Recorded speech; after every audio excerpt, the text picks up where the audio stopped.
Riding a few hundred kilometers before breakfast on this brisk autumn morning was a bit unpleasant. My heated grips were hardly doing anything, and my toes have been numb for at least an hour. The gas station is right there, but the GPS is telling me to keep going. What are the chances that there's another restaurant and a gas station 2 kilometers further down the road? Not likely. Another Tabasco ADV sticker. I've been seeing these everywhere. The Lee Bishop Highway, Trans Taiga, and now on the Trans Labrador. My sticker will be in good company here.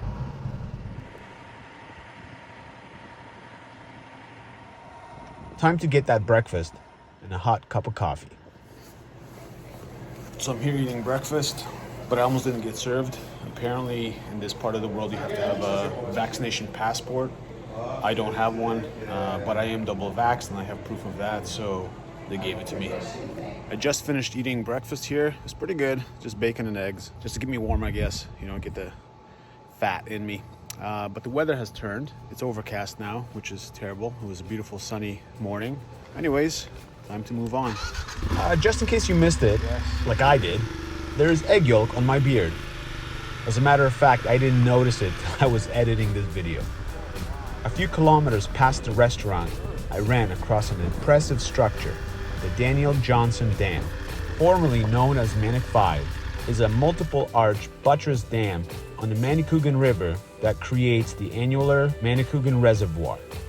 I stopped here briefly to explore a little and to take a few pictures, but having just taken a long break for breakfast 5 kilometers back, I was itching to get going.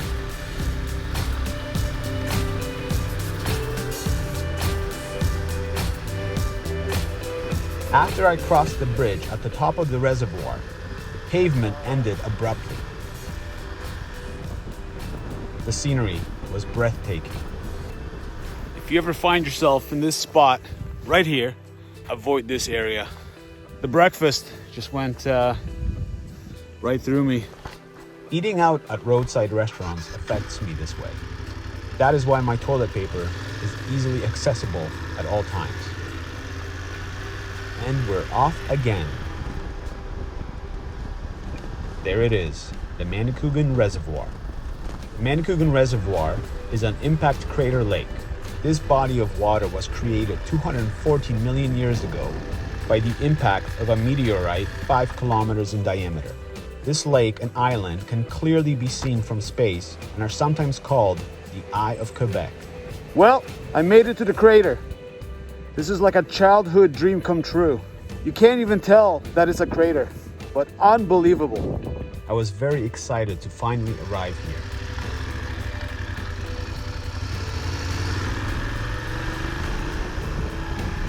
The gravel ended a few hundred meters past the reservoir lookout.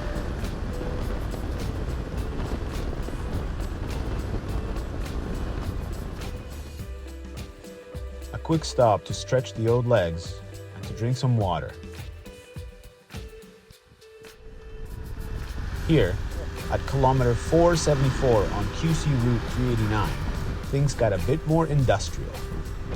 The road zigzagged back and forth over the tracks for the next 80 kilometers. I even got stopped at a train crossing for a few minutes.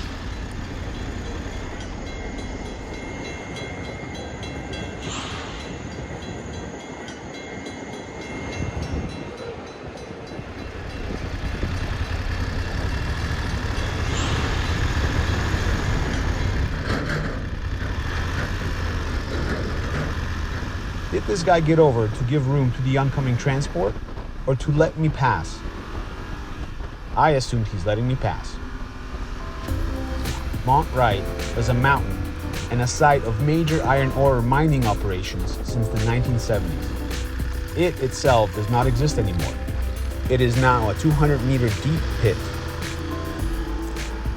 Okay, so I've made it somewhere very special. And where do you ask? This place. Finally made it to the Trans Labrador Highway, the actual beginning of the Trans Lab.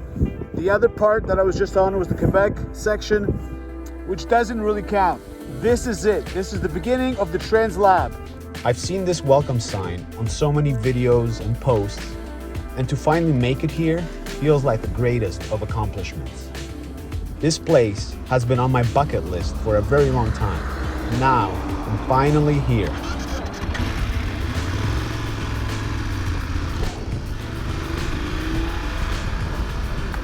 Just a little COVID checkpoint to remind you that we are still in a pandemic. Bonjour. Hello, how are you? Good, yourself? Not bad, thanks. Got your ID there, my friend? Yes, I do. Beautiful day. Uh-oh. Wasn't prepared for this. Oh, it's all good, man. From Ontario? From Ontario. Perfect. Did you go online and apply? You guys are good. Yep. Yes, I did. Yep. You want to see the confirmation email? Yes, sir. Yep, that's all I need to see. There's nice few people on bikes this past weekend, mostly from Ontario. I saw a few bikes, yeah. Surprised, because it's getting cold. Yep. No flaws, at least. Perfect, sir. That's all I need. Thank you. Luckily, this officer was extremely friendly and wanted to make this minor inconvenience move along as quickly as possible. There it is, Labrador City. The plan here was to quickly fill up on gas, find some food and drink for tonight, and move on.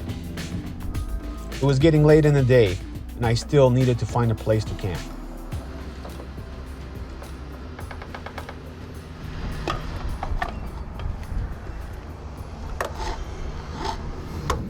Okay, I'm in Labrador City. I picked up some food and some beer from the local brewery. We'll see what that's like. But yeah, the town is pretty awesome. Typical northern town.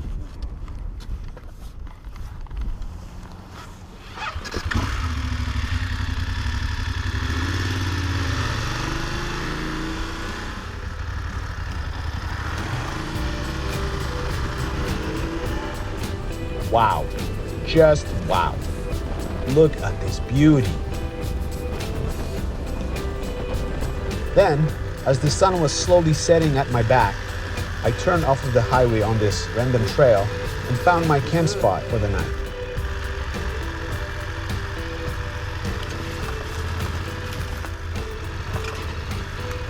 A perfect little clearing away from the highway.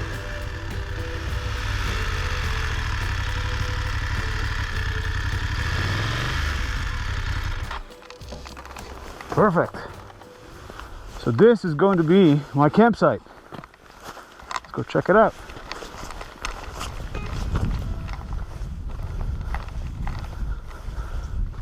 Hello? Hello? Anybody in?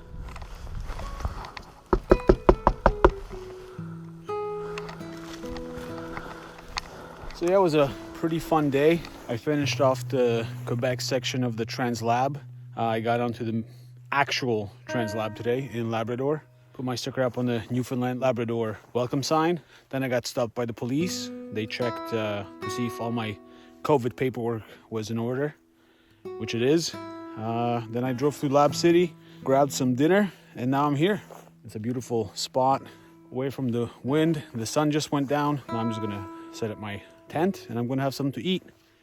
And on the menu tonight, it's 2 apples and 2 bananas. But first, I'm gonna have a little drink. Iron Rock. It's a Labrador City microbrewery. Yummy, yummy, yum.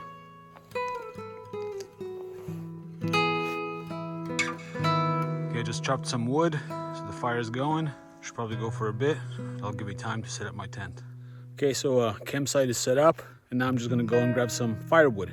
I don't want to be at a fire in the middle of the night. So I saw some logs over there behind me, so I'm gonna go check them out. So this Alexander Supertramp bus is parked right behind my campsite. So I just came to check it out while looking for firewood. I see they have some, but I'm not gonna steal theirs. It's theirs. I'll find my own, but pretty cool.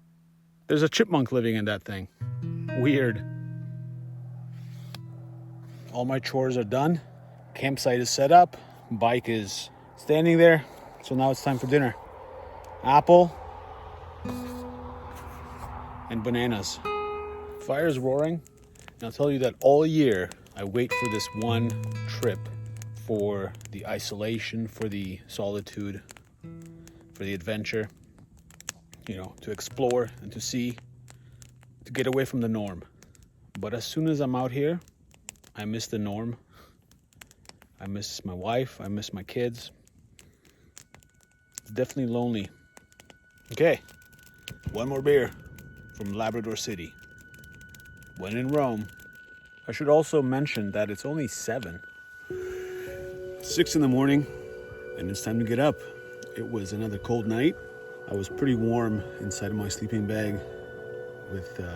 I brought an extra blanket. I figured I would get cold, but I just used them as covers, both the blanket and the sleeping bag. So it's pretty warm. I mean, my face was cold, or whichever part was exposed, but it wasn't too bad.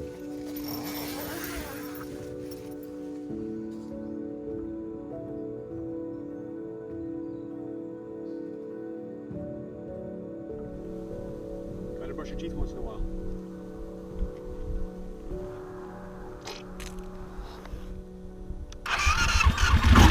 Okay, that's not fault.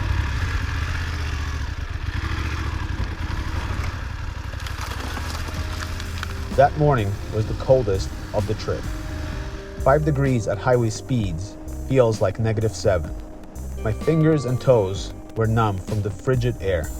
I was so cold that I couldn't even be bothered stopping at the actual Churchill Falls right off of the highway outside of town. This is Churchill Falls. Now I obviously regret that decision. Churchill Falls reminded me a lot of Shisasabe on the James Bay. It seemed like a hearty, no-nonsense community. It's a company town built to house hydro workers and protect them from the harsh, frigid winter weather, and the town's look reflects that purpose. Okay, that's 17. I filled up the bike, warmed up with a hot coffee, and then finally moved on towards Happy Valley Goose Bay. The weather improved in the afternoon, and I found myself once again enjoying the beauty of Labrador.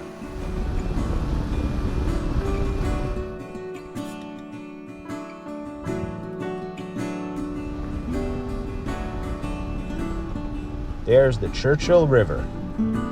Located in the central part of Labrador, on the coast of Lake Melville, and near the mouth of the Churchill River, Happy Valley Goose Bay is the largest population center in that region, with an estimated 8,000 residents. Okay, just got into Happy Valley Goose Bay. Stopped at the grocery store, got myself a sandwich. Gonna fill up, get gas, maybe stop at Tim Hortons to get a coffee, and that's it. I'm moving on from Happy Valley Goose Bay towards Cartwright. Probably gonna camp somewhere in the wild again, Hobo style.